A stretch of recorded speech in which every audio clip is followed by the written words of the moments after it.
Hey, what's up everybody? This is Muth24, and today I'm going to be taking a look at the Thanos Imperative.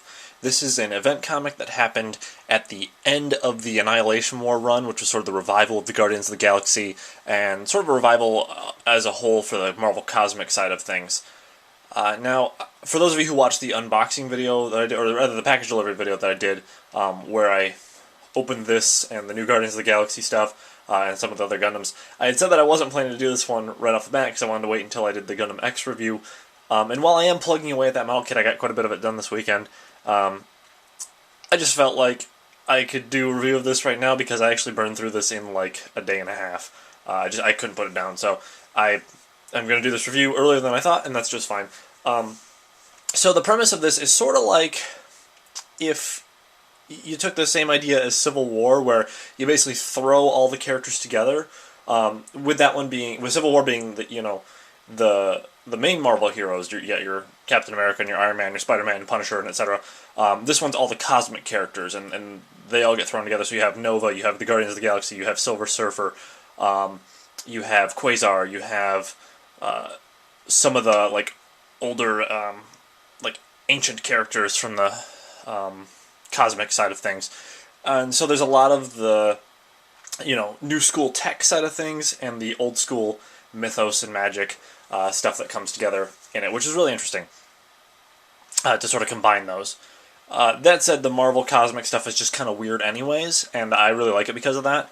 As much as I do love the superheroes and stuff, I'm really sort of gravitating towards the cosmic side of stuff right now because it's a lot easier to follow, I feel, because they only have a few storylines they really tend to keep running at a time, and also it's just really cool and different. I mean, I like science fiction, space agey type stuff anyways, and I have that sort of adventure theme going on, and also prepping for the Guardians of the Galaxy film and the later Marvel Cinematic Universe films. I felt like this would be a good read to pick up on. So it's kind of that same sort of idea of Civil War, except for that instead of splitting the parties, against each other and pitting everyone against one another on separate sides of this conflict, they all sort of come together. And the reason for that is that everything here follows the Annihilation War. And basically what happens is there's this rift in the universe, in the time-space continuum, that opens into this other universe called the Cancerverse. In the Cancerverse, nothing dies. They have defeated death. And because of that, everything just grows. And so when something would normally be killed, it comes back to this mutated horde monster that looks like something out of the 1997 Spawn live-action film, which is kind of funny and also kind of terrifying at the same time. Now, like I said, this is sort of a crossover event between all the cosmic characters, and to that end, it does feel at times like they're just using it as an excuse to throw every character they can into the mix. Every new issue that they come out, every new chapter of this collection, it's like, oh, who are they going to throw in next? Oh, Beta Ray Bill's in here. Oh, we have Ronan the Accuser. Oh, we have, this character, that character running around. And to that end, there are a lot of characters that make quick little appearances, like Groot doesn't do that much. Moondragon's there in the beginning, but she doesn't do a whole lot later on. But then they use some really interesting combinations of characters for the whole thing. Quasar's pretty important. Nova and Star-Lord are probably the two most important characters. Thanos is super important as well. But Rocket Raccoon gets plenty of time in there. Cosmo the dog gets plenty of time. So it's kind of fun to just see the interesting combinations they do there. Now, it does start off with Thanos kind of recounting how he died and then was brought back to life. And that's a big part of the story. And the end isn't really all that unpredictable because of everything Thanos says at the beginning and talks about throughout. That said, it is really interesting to see how the Cancerverse operates.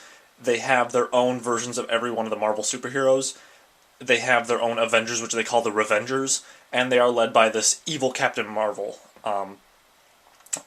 which it's just kind of weird to see this sort of, I don't know, cult group mixed with the science fiction aspect. They have space travel, but they also use their old witchcraft magic to just sort of operate their way of doing things. And their whole thing is that since they've basically taken over the entire Cancerverse, they have to expand somewhere else. So that's where the rift comes into the main Marvel universe, and they're trying to invade it. It's a lot of fun. It's definitely a series that I think paces itself well. Admittedly, there are some parts where I'm like, oh, you could have done more with this character, you could have done more with that little snippet there, but overall I think it does a pretty good job, and it does have a little epilogue, which is nice. Sometimes when they have these event things, they just sort of end it, and they're like, well, if you want to see what happens afterwards, you gotta go buy the next, volume of these trade backs, but it's very nice that you get like a conclusive ending to this thing. And it does sort of still taper off into a new story, but it feels like everything in the Thanos Imperative wraps up pretty well. So I really love the cover art here. It's really cool. Got a nice shot of a bunch of the characters there. The back, you kind of have a continuation of that, and you've got Thanos sort of raging there on the back. Explanation of what's in the story, some praise for it. As for the artwork, it's pretty typical of the new school Marvel stuff. There's Thanos all chained up. Let's see. Here's some shots of the weird Cancerverse monsters. I don't want to spoil too much, obviously.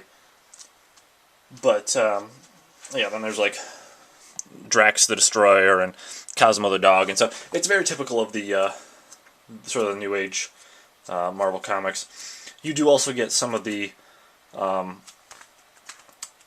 concept art in the back. You don't really have much in the way of alternate covers in this one. You have that more in the newer stuff, but there is some concept art back here, which is kind of cool. It's all black and white, and then obviously there's ads for other Annihilation War and War of Kings related stuff. But yeah, it's definitely a fun read, I think. I don't know that I necessarily liked it as much as Civil War, but I think part of that's because there are certain cosmic characters that I don't know that much about. Like, I don't know that much about Quasar.